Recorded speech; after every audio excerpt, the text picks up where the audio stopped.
Alrighty, hello everyone. This is going to be me taking you through my data story about the 6 main spellcasting classes within D&D. So my title reads Spellcaster's Compendium, a data-driven look at D&D's main magic wielders. So I have my intro, leading you into the world of D&D, and then I have discussing the quest for data, which is basically how I found my data sets, and the evolution of my story. How I came to go from 12 to 6 classes and narrow my scope, along some other dilemmas mentioned there.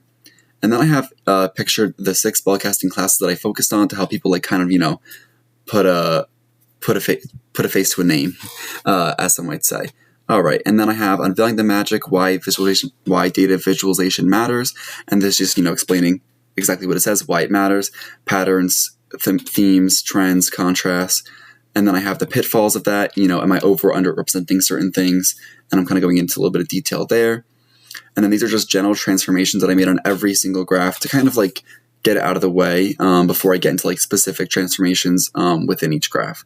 So I have Arc 1, which is Foundations of Spellcasting, which is a general overview of just who's picking what. Again, very broad. So I have number of players per spellcasting class. And then after each graph, I have a context and insight paragraph as well as a relevant transformations paragraph, which vary in length depending on the need of the graph. So then I have spellcasting class popularity across level ranges, done with percentage of players to help it make more sense, as there were more players that picked wizard than that picked druid. In some, again, same 2 paragraphs, context and insights, relevant transformations. Then I have defining the arcane, which is the specifics, or a little bit more, getting into more specifics. So now I have the top 3 races for each spellcasting class. And beneath that, I have, again, pictured the races just to kind of give a visual of things, aside from, the visual of the data itself. Same 2 paragraphs, insights, transformations. All right, then we go down into the top 3 backgrounds, same kind of radial bar chart because things overlap.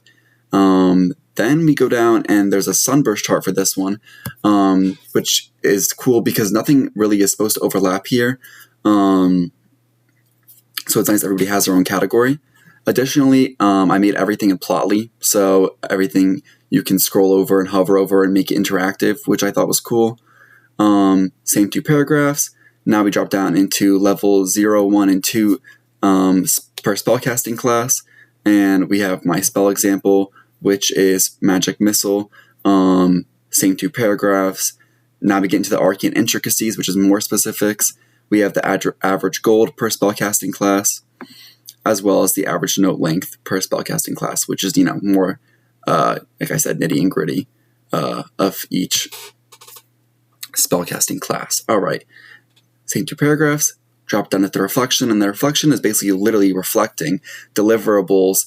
I think it's 4A through E on the thing. So I just went and I did a paragraph or subheader and some paragraphs for each A through E deliverable. So you'll see there's 5 here in total. Great. My references, and that's everything. Thanks for watching.